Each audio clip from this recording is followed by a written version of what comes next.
राम कहत सम तिरिया हो, वे अंत कहाँ नहीं फिरिया हो।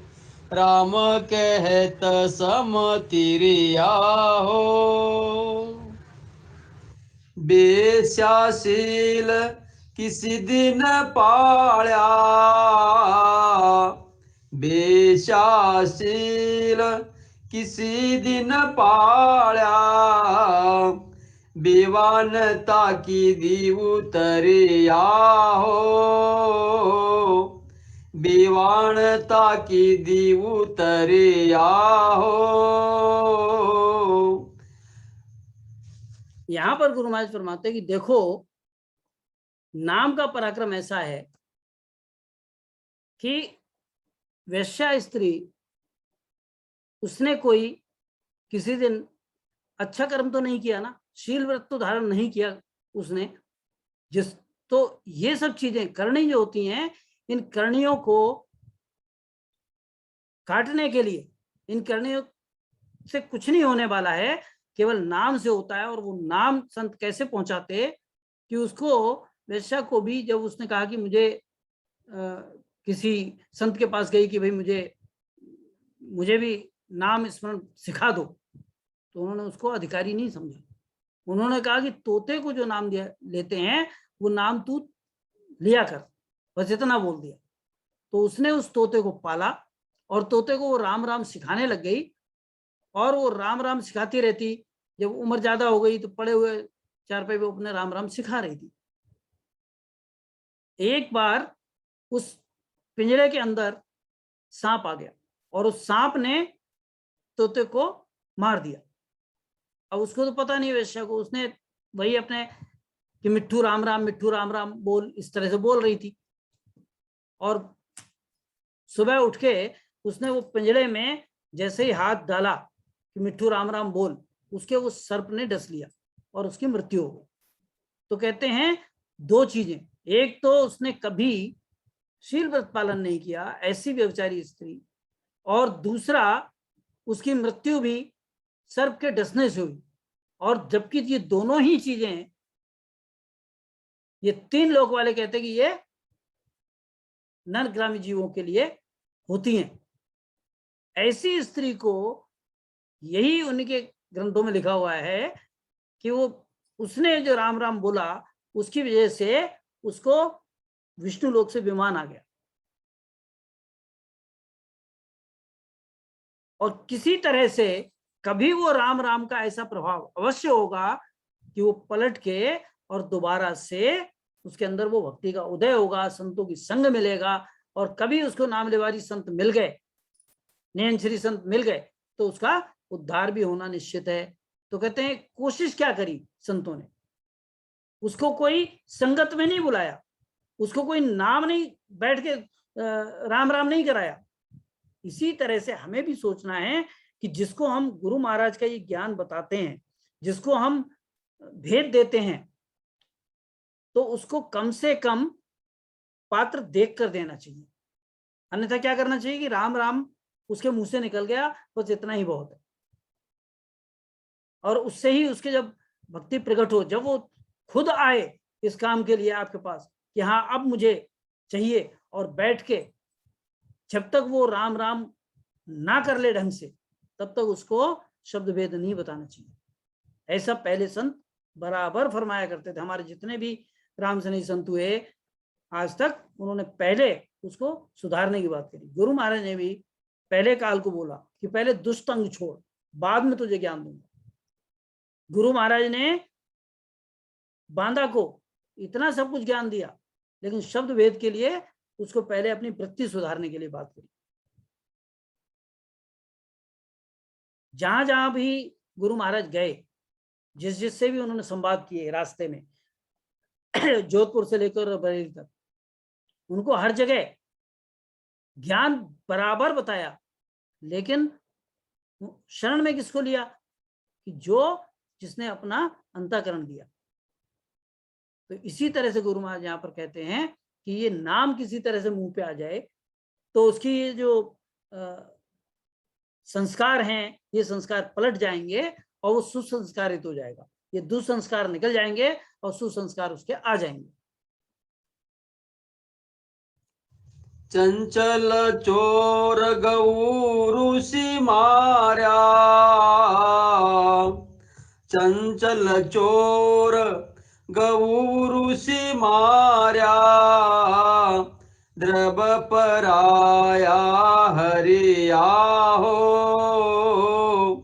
द्रव पराया हरिया हो, राम कहत सम तिरिया हो, राम कहत सम तिरिया हो। चोरा को सिर काटत बेड़ा, चोरा को सिर काटत बेड़ा, हर हर नाव उचरिया हो, हर हर नाव उचरिया हो, राम कहत सम तिरिया हो, राम कहत सम तिरिया हो। तो कहते हैं जैसे चंचल चोर हुआ, जिसने गौवध किया, जिसने ऋषियों को मारा, जो जिनको लूटता था उनको सिर काट देता था, तो कहते हैं उसको भी नाम से, केवल उसके मुंह पे नाम लाने की बात है और उस नाम के पराक्रम से उसका स्वभाव परिवर्तन हो गया। इसकी जो कथाएं हैं वो कथाएं आप हमारी अमरानंद राम सभा जोधपुर में संगत ली गई, उसमें ये पद लिया गया और बहुत अच्छी तरह से उसको समझाया है। उसको आप सब लोग सुने और क्या इससे हमें क्या सीखने को मिलता है कि किसी तरह से हम ये हताश ना हो कि हम कोशिश करते हैं और कोई आता नहीं है। अगर वो मुंह से राम राम भी बोल लेता है तो वो भी उसके खाते में लिख जाता है, वो भी उसका कभी ना कभी उसका गुण प्रकट हो ही जाएगा। संतों के पैर पड़ जाते हैं, वो जाकर वो राम राम ही छोड़ाते हैं, इतने से ही काम हो जाता है। तो जैसे रत्नाकर डाकू था, पता नहीं कितने उसने लोगों को मार दिया और जब उसे सप्तऋषि मिले और उसमें नारद ने उनको जब ज्ञान दिया, मरा मरा कहते कहते वो वाल्मीकि बन गए। तो कहते कैसे हुआ कि वो नाम का पराक्रम है। उस समय आयु ज्यादा होती थी, समय ज्यादा था, इसलिए समय बहुत मिलता था, परिवर्तन जल्दी हो जाता था। आज कलयुग में वो अवस्था नहीं है। तो इसलिए जितने भी जीव जिनके ऐसे संस्कार हैं कि जो सत्संग में आकर बैठ सकते हैं, सुन सकते हैं, सहज में आ रहे हैं, उन सब का कार्य अवश्य होगा। और जो इस तरह के हैं जो आते नहीं, उनके लिए ज्यादा एनर्जी हमें लगानी नहीं चाहिए, ज्यादा हमें मेहनत नहीं करनी चाहिए। बस यह है कि किसी तरह से वो परमात्मा का नाम लेना उनका शुरू हो जाए, बस बाकी चीजों से काम होने वाला नहीं है। तो कहते हैं ऐसे दुष्कर्मी भी जो गौ हत्यारे होते हैं, ऋषियों को मारते हैं, कहते हैं उनका भी जब उद्धार हो सकता है तो किस बात से? केवल उस नाम से। तो कहते हैं वो नाम की तरफ, नाम की महिमा का पद है, तो वो नाम किसी तरह से उनकी जीभ पर आना चाहिए।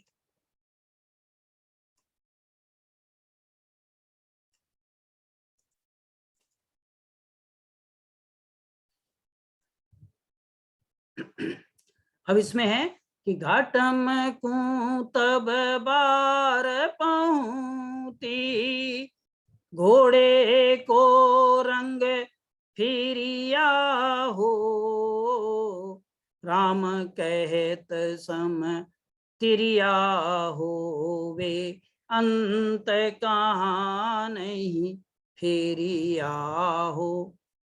तो घाटम दास जाति का मीणा था, 4 भाई थे और उसके जो पिता हैं मरते समय ये बोल गए कि हमारा व्यवसाय चोरी का है और हमें एक चीज ध्यान रखनी है तुम लोगों को कि तुम कभी भी संगत में मत जाना, साधु संग मत करना।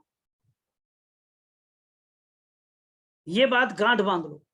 तो वो क्या करते थे कि वो चारों के चारों भाई साधुओं की संगत से दूर रहते, वहां पर वो रास्ता छोड़ के निकलते थे। जब उन्हें बहुत समय तक कोई चोरी का अच्छा मौका नहीं मिला तो लकड़ी काट काट कर अपना गुजारा कर रहे थे, जंगल से लकड़ी लाते। तो एक बार जंगल से लकड़ी लाते हुए घाटम जो था, उसमें घाटम मीणा, उसके वो पैर में कांटा लग गया, तकलीफ हो गई और वो वजन ज्यादा था। तो रास्ते में संगत चल रही थी तो कान में उसने अपने उंगली डाल रखी थी, लेकिन क्योंकि कांटा निकालना था इसलिए वो कांटा निकालने के लिए कान से, उसके हाथ से उसने उंगली निकाल ली अपनी।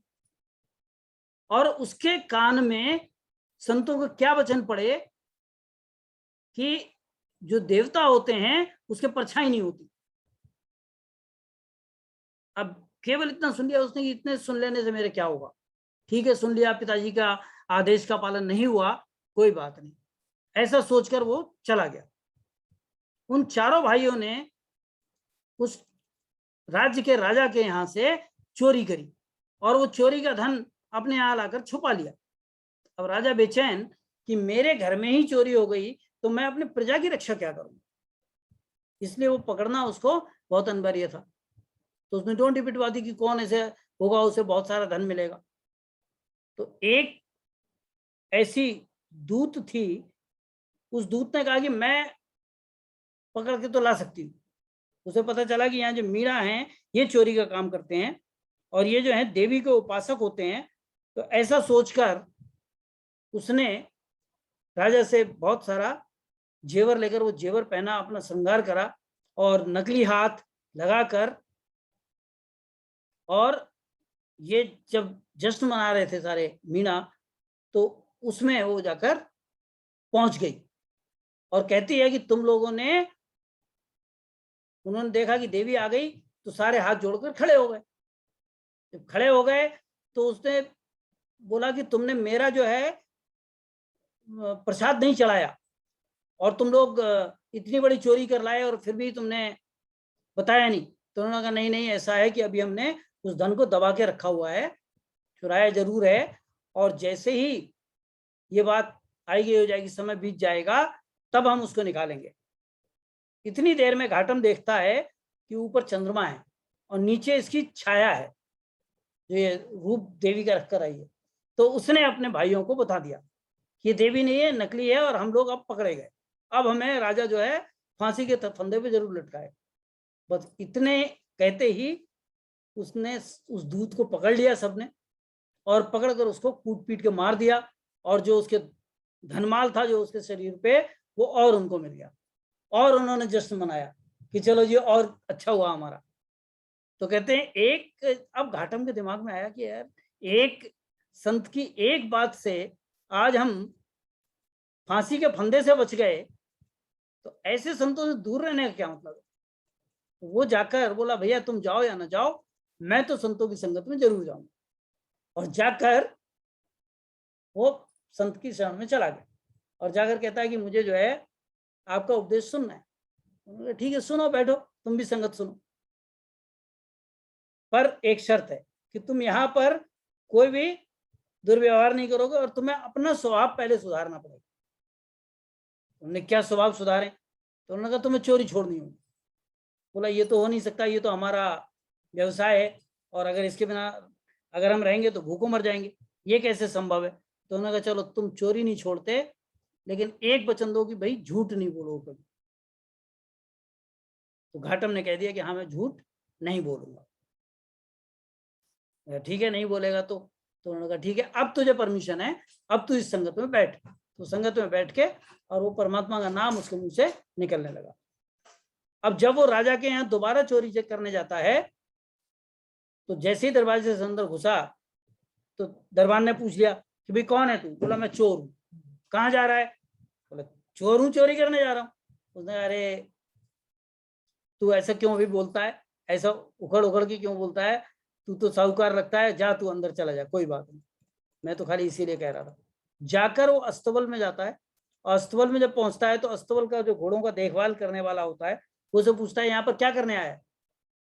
बोला राजा का घोड़ा खोलने आया हूँ। और क्या करने आया हूँ? चोर हूं मैं।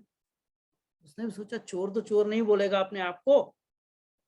उससे कहता है कि ऐसे भी नाराज क्यों होते हो, कोई ले जाने के लिए मना थोड़ी कर रहा हूँ, तू ले जा घोड़े को। उसने आराम से उस घोड़े को खोला और बैठा उस पर, जीन वीन लगा दी उसने, और घोड़े को ऊपर बढ़िया सी जीन्स कस दी, उसके बैठने का आसन बना दिया और उस पर घाटम में बैठा और अपने चला गया। अब उसको जैसा संगत में सिखाया गया कि वो संध्या तो तेरे करनी है, तो वो अकेला था और जंगल में संध्या कर रहा था। पीछे से राजा ने जब देखा कि अरे घोड़ा चोरी हो गया, तो उसको ढूंढने के लिए भेजा। तो ऐसा वृतांत लिखा है कि वो जब गए तो समय के प्रभाव से और उसकी छाया से, चंद्रमा की रोशनी से उस घोड़े का रंग बदला हुआ उनको नजर आया। तो उन्होंने घाटम से पूछा कि भाई कोई ऐसे ऐसे रंग का घोड़ा था वो तुमने देखा? राजा का घोड़ा था, चोरी हो गया। तो कहता है ये खड़ा हुआ है राजा का घोड़ा, ये मैं लेकर आया हूँ और ये है यहाँ पर। वो कहते हैं अगर कोई चोर होगा तो वो इस तरह से तो बोलेगा नहीं, रंग उसका बदला होता, उसने ले जाओ अगर तुम्हारा राजा का घोड़ा लेने आए। तो बेचारे वो छोड़कर चले गए। तो कहने की बात यह है कि देखो संत क्या करते हैं कि किसी तरह से भी येन के इन प्रकार वो नाम की तरफ लगाते कि किसी तरह से इन लोगों का स्वभाव अगर नहीं भी बदलेगा, कम से कम नाम तो लें, कम से कम वो इस लायक तो हो कि वो थोड़ा बहुत सीख जाए। जैसे प्रौढ़ शिक्षा में नाम लिखना तो सीख जाते हैं, ठीक ऐसे ही यहाँ पर किया जाता है। भक्ति मार्ग में आने के लिए सबसे पहले नाम स्मरण की तरफ जोर दिया जाता है, बाकी चीजें होती रहेंगी। बाकी शील व्रत है, सच बोलना है, चोरी छोड़ना है, व्यभिचार छोड़ना, ये सब होता रहेगा। लेकिन सबसे पहला कार्य क्या है कि जीव से, जिव्या से परमात्मा का नाम लेना शुरू करें। तो यहाँ पर ये उद्देश्य है। तो गुरु महाराज यही फरमाते, ये 84 से आए हुए जो जीव, नरक कुंड से आए हुए जीव हैं, इनके लिए भी क्या कर सकते हैं कि एक एक को अलग अलग जब भी बात हो केवल परमात्मा का नाम राम राम करा और उनसे दूर हो लिए, ज्यादा से कार्य नहीं, ज्यादा संबंध नहीं रखना चाहिए। ऐसे ही गुरु महाराज फरमाते कि लो दे धर्म दया कद पाली, पकड़ प्रभु बस करिया हो। लो दे धर्म दया कद पाली, पकड़ प्रभु बस करिया हो। राम कहत सम तिरिया होवे, अंत कहाँ नहीं फेरिया हो। यहाँ पर क्या फरमाते कि लोधा जाति के एक व्यक्ति था लोधा, वो क्या करता है, शिकार करने वाला शिकारी है वो, यानी कितने जीवों की हत्या करता है। तो क्या उसे परमात्मा का नाम लेने का अधिकार नहीं है? कहते नाम कोई भी ले सकता है, नाम लेने के लिए बस करना चाहिए।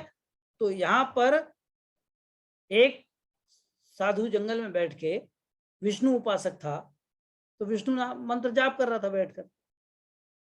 जाप करते करते जब इस लोधे ने देखा कि इसके शरीर पे कपड़े नहीं हैं और ये ऐसे ही आंख बंद करके चुपचाप बैठा है, तो जाकर उसको हिलाता है।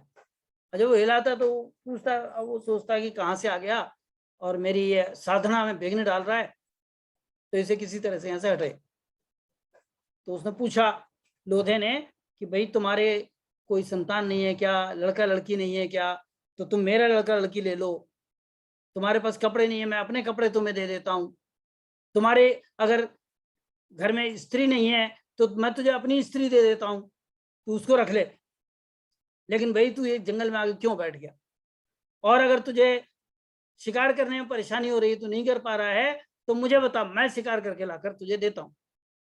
तुझे जैसे चाहिए, 4-6 पशु चाहिए वो मैं तुझे ला कर देता हूँ, तू बना खा, जो करना कर, तेरा सारा इंतजाम कर देता हूँ, पर तू ऐसे उदास मत बैठ।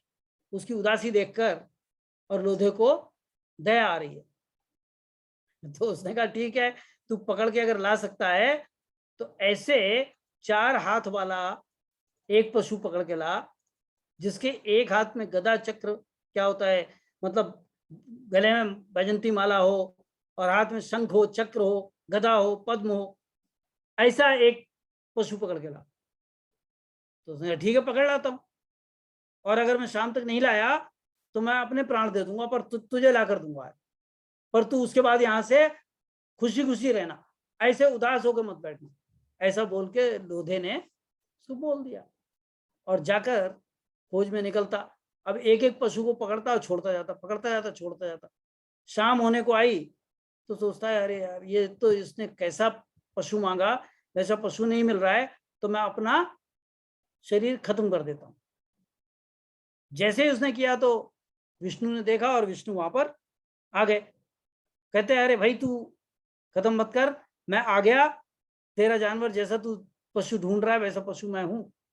उसको देखता है पकड़ के, कहता हाँ इसके 4 हाथ भी हैं, शंख चक्र गदा भी है और इसके माला भी पड़ी हुई है, ये ठीक है, इसको ले जाकर अब देता हूं तो वो जो जंगल में बैठा हुआ साथी है मेरा खुश हो जाएगा।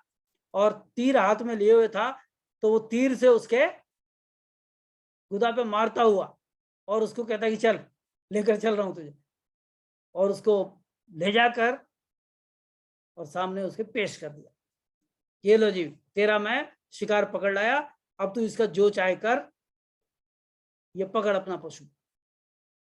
जैसे वो देखता है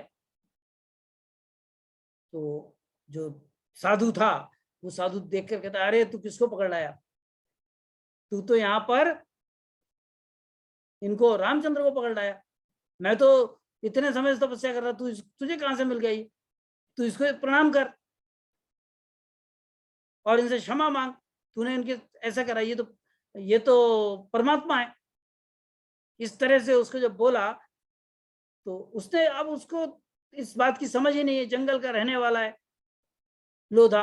तो लोधे ने क्या करा, जाकर उसके प्रणाम करा और फिर साधु ने कहा कि तू इसका जब नाम लिया कर, नाम स्मरण किया कर, और उसको बता दिया। तो कहते हैं इस तरह से उसका जो बिल्कुल नासमझ है उस नासमझ को भी नाम स्मरण करा दिया। तो कहते हैं उसने कब दया पाली, ऐसा लोधा हुआ। तो दया के से काम नहीं होता है, नाम कैसे होता है, काम कैसे होता है कि नाम स्मरण से होता है। तो नाम स्मरण करना चाहिए, तो नाम की महिमा का पद है। तो नाम महिमा के लिए गुरु महाराज कहते कि जैसे लोधे का परिवर्तन हुआ, जैसे वैश्या तर गई, जैसे और तरह, वैसे ही नाम ऐसे जो नरकी जीव हैं जो नरक कुंड से आए हैं वो कुछ और नहीं कर सकते, कम से कम उनसे राम राम मुख से बुलवा लो, बस इतना ही कराओ कि अगर वो कहीं मिल जाए, किसी तरह से संपर्क में आ जाए आपके, तो उनसे कुछ नहीं है तो परमात्मा का नाम अवश्य उनसे करवाओ। ऐसे ही गुरु महाराज कहते हैं कि झूठा फल शिवरी का पाया,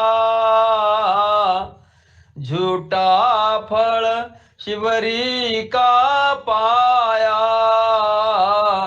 कबचों का चित धरिया हो, कबचों का चित धरिया हो, राम कहत सम तिरिया हो, राम कहत सम तिरिया हो। यहाँ पर भी कहते हैं तो शबरी थी, उसने बेर को चक चक के और ये अवतारी पुरुष राम को खिलाए और राम राम कहती रही अपनी पूरी लाइफ कि कब अवतार होगा और कब मेरा उद्धार होगा, यही सोचती रही। तो कहते हैं देखो उसने कब चौका लगाया, कब उसने शुद्धता का ध्यान रखा। कहते हैं शुद्धता ही वगैरह छोड़ो, ये उनमें ऐसे नरकी जीवों में वो चीज अगर नहीं भी है तो भी कोई बात नहीं, लेकिन उनसे नाम स्मरण करा लो। तो एक इसका यही उद्देश्य है यहाँ पर बताने का, यहाँ साखी लेने का, किसी तरह से भी हो नाम स्मरण करा लेना चाहिए। जलती अगन में मिनिया राख्या, जलती अगन में मिनिया राख्या, राम पुकारे श्रिया हो, राम पुकारे श्रिया हो, राम कहत सम तिरिया हो, राम कहत सम तिरिया हो। एक और यहाँ पर कथा का सहारा लिया कि देखो, प्रहलाद की गुरु श्रियादेव कुमारी थी और उसके यहाँ बिल्ली के बच्चे एक बर्तन, कच्चे बर्तन में थे। जब वो कच्चा बर्तन तालाब में आवे में रख दिया गया और आग लगा दी गई, तो वो जो अलाव होता है, आग होता है, वो जल्दी नहीं खोला जाता। उसका एक अवधि होती है, जब घड़े पक जाएं, नहीं तो पूरा मेहनत बर्बाद हो जाएगी, पूरा सीजन चला जाता है उनका। तो इसलिए वो राम राम कर रही थी और उस राम राम के प्रभाव से प्रहलाद उसकी शरणागति आ गया और उसको जाकर उस स्वर्ग की प्राप्ति हो गई। कहते हैं ऐसा ये नाम स्मरण का, उस नाम का गुण है कि वो नाम एक राक्षस कुल के पुत्र में पहुंच गया, तो वो राक्षसी प्रवृत्ति छूटकर और वो देव प्रवृत्ति का बन गया और देवलोक उसको मिल गया और वो भी भक्ति मार्ग में आ गया।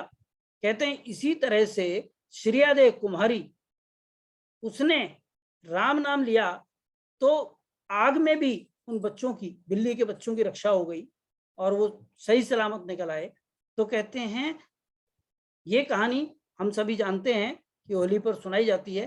तो इसको कहते हैं कि नाम का इतना बड़ा पराक्रम है, तो नाम किसी तरह से कान में भी पड़ जाए, जैसे बिल्ली के बच्चों के कान में पड़ गया तो भी उनको अग्नि में उनकी रक्षा हो गई। तो कहते हैं अगर कान में भी पड़ जाए तो भी काम हो जाता है। इसलिए संत महापुरुष क्या करते हैं कि इनके ज्यादा पीछे नहीं लगते ऐसे कर्मी जीवों के, लेकिन क्या करते हैं कि वो अगर सुन लिया, उनको किसी तरह से उनका कोई सुकृत ऐसा प्रकट हो गया तो जरूर उनके भक्ति उदय हो जाती है।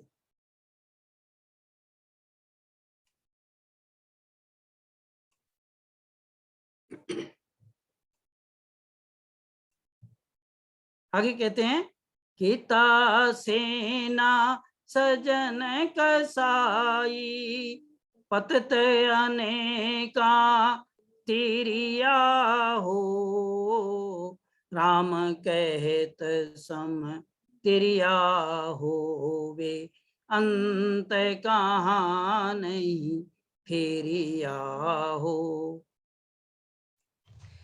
कह सुख राम नाम है ऐसा, कह सुख राम नाम है ऐसा,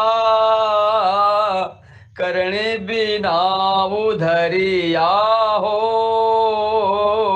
करने बिना उधरिया हो, राम कहत सम तिरिया हो, वे अंत कहाँ नहीं फिरिया हो, राम कहत सम तिरिया हो, राम कहत सम तिरिया हो। अब यहाँ पर गुरु महाराज और 2-3 उदाहरण पतितों के बताते हैं कि देखो कैसे कैसे पतित हुए, कि केता हुआ, सेना नाई हुआ और सदना कसाई है। ये सब का भी इनका उद्धार कैसे हुआ। ये भी तो कर्मी जीव थे, इनके भी कर्म बहुत भारी भारी थे। तो इसमें समय भी हो रहा है, लेकिन सदन कसाई का थोड़ा सा समझते हैं कि सदना कसाई को एक बार जिंदा बाबा नाम का एक साधु रास्ते में मिला और उसने जब देखा इसके हाथ में ऐसे ये बड़ा सा काटने का छुरा है, तो उससे उसने कहा कि भैया राम राम।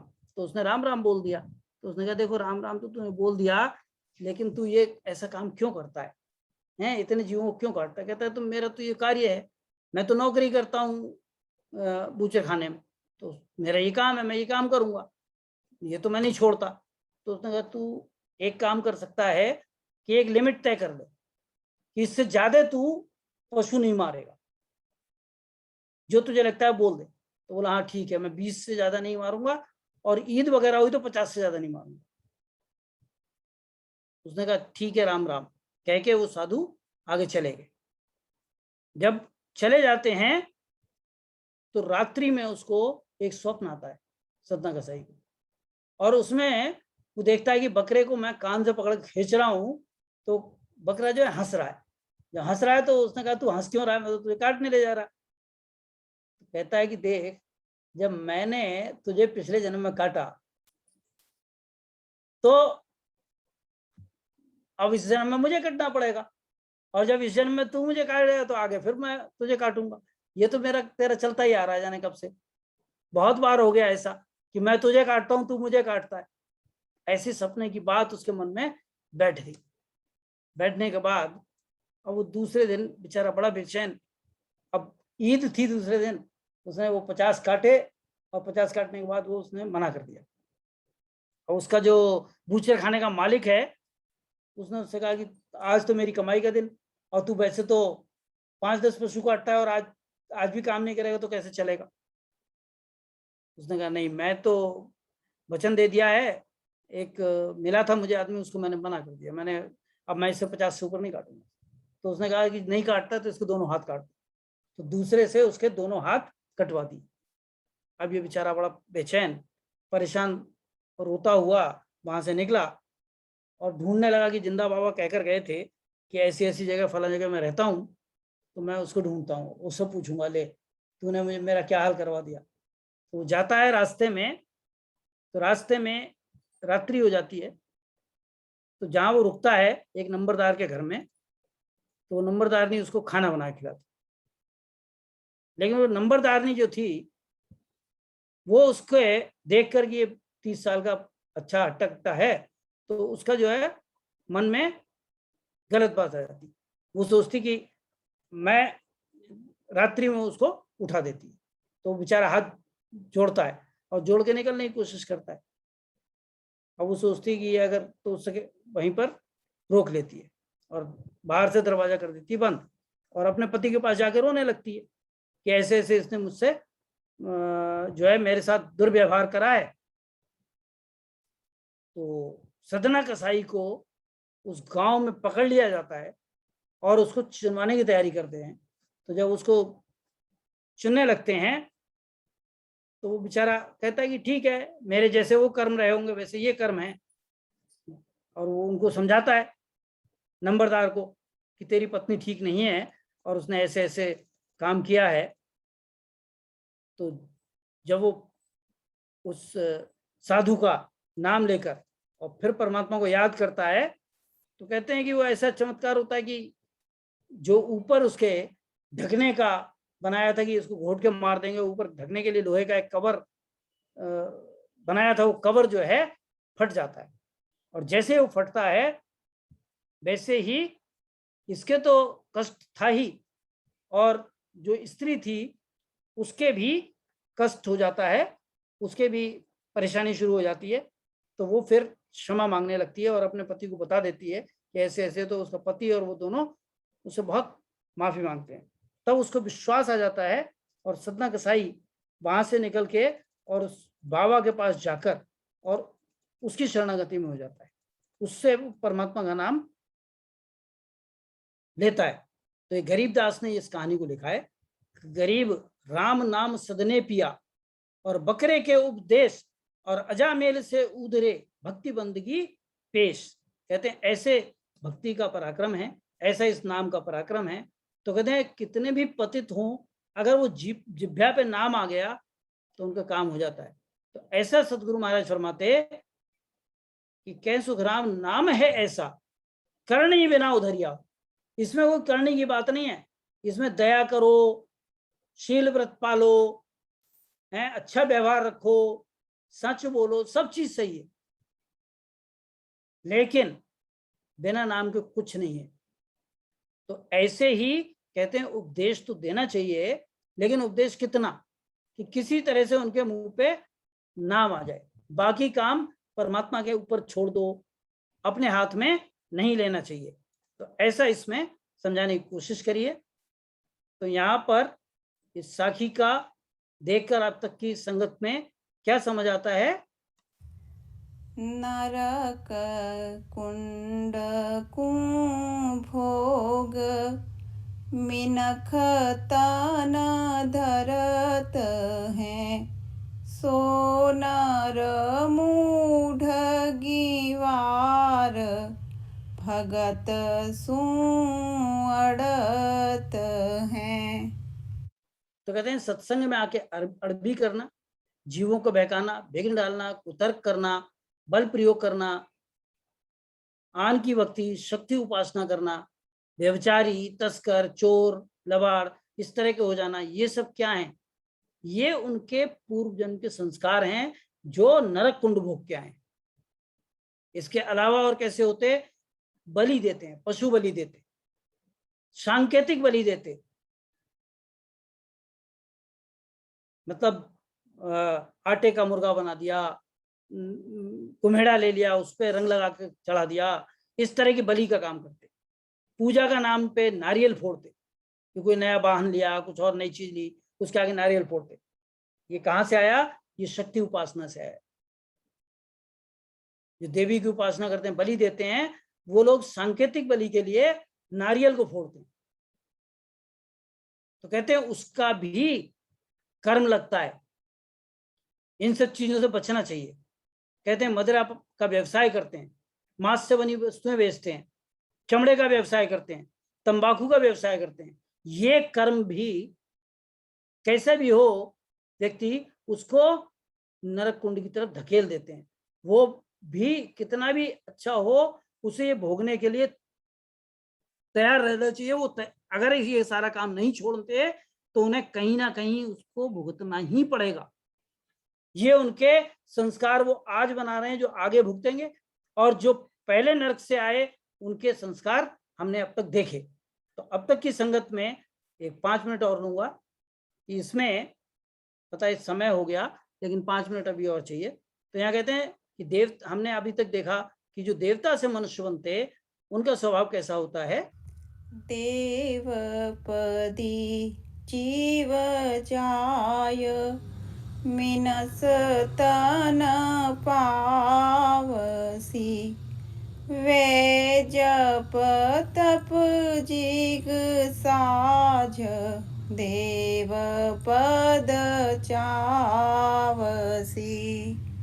तो पहला, जो देवलोक से आए वो जप तप यज्ञ करेंगे, नवदा विधान करेंगे, दया पालेंगे, भेष की तरफ अट्रैक्ट होंगे, ये सब हैं। लेकिन इनके अंदर संगत मिलती, चौमासा सत्संग करेंगे, व्यास पूर्णिमा के माध्यम से गुरु को मानेंगे, शील, साथ, संतोष, सहनशीलता, प्रेम, प्रीति, ये सब पालेंगे, तो अच्छे गुण के साथ साथ ऐसे लोग नाम स्मरण में भी लगेंगे। तो ऐसे लोगों को गुरु ज्ञान अवश्य समझाना चाहिए, और ये लोग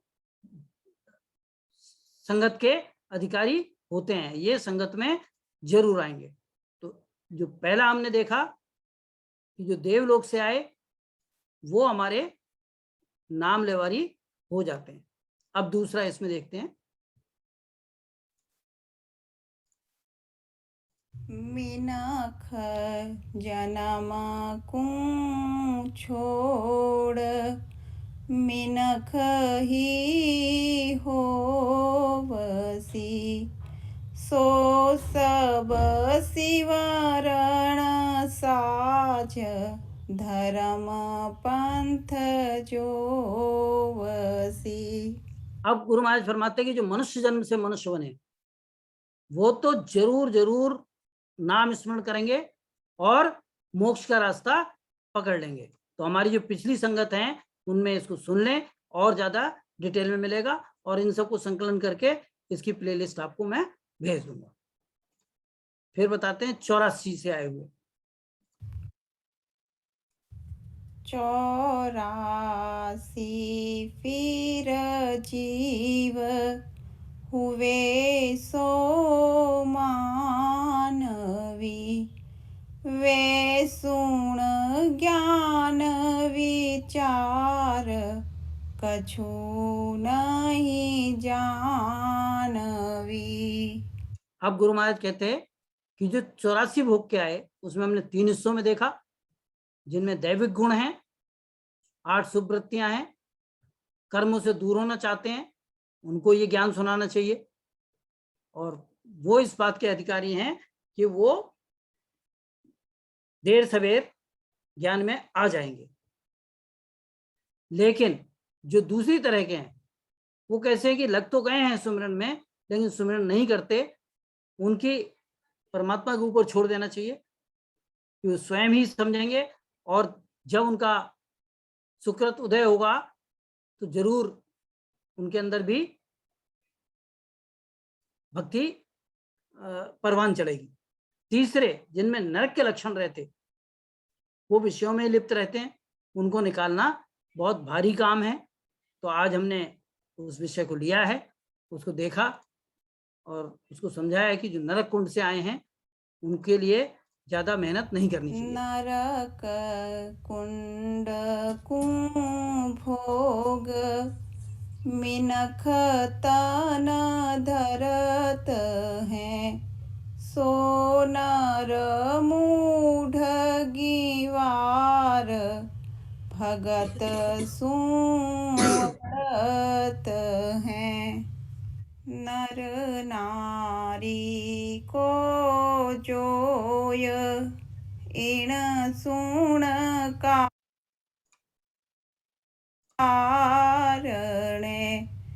कै सुख देव इण बात न्यारी सब धारणे। तो इस तरह से गुरु महाराज क्या हमें समझाते कि ज्यादा इस तरह से अलग अलग प्रवृत्ति के लोग इस जगत के अंदर मिलेंगे। तो जो लोग गुरु कार्य कर रहे हैं या जो लोग स्वयं सिमरन में लगे हैं वो इस बात का निर्णय कर सकते हैं कि हम बहुत अच्छे हैं, जो आज संगत में हम बैठे हुए हैं, संगत में हम लगातार जुड़ते हैं, तो हमारा कोई ना कोई पूर्व जन्म के ऐसे संस्कार हैं जो हमें ये गुरु ज्ञान मिला है। और जिन जिन को मिला है वो सब ज्यादा से ज्यादा या तो मनुष्य देह से आए हुए हैं या फिर देवलोक से आए हुए हैं। तो सभी से एक ही निवेदन है कि गुरु ज्ञान से जुड़े रहें, गुरु ज्ञान के माध्यम से ही चलें। और जैसा आज हमने देखा कि ऐसे व्यवसाय जो लोग करते हैं उन्हें कहीं ना कहीं वो रास्ता जरूर भटक जाते हैं, ये बिल्कुल ध्यान में रखना। इसलिए हमें ऐसे लोगों से बच के रहना है और उस तरफ देखना भी नहीं है। तो चाहे कितना भी वो राम द्वारे आने वाला हो, चाहे वो भक्ति में आ रहा है, लेकिन उसका व्यवसाय, उसका व्यवहार, उसके उन सब चीजों को भी ध्यान में रखते हुए तब हमें संगत करनी चाहिए। आप सभी का बहुत बहुत आभार जो आपने ध्यान से इसको सुना, गुरु महाराज की इन साखियों को, और मुझे बोलने का अवसर दिया। राम राम सा, प्रणाम। अब मैं प्रकाश भाई सबसे निवेदन करूंगा कि वो आगे का कार्यक्रम चालू रखें सर।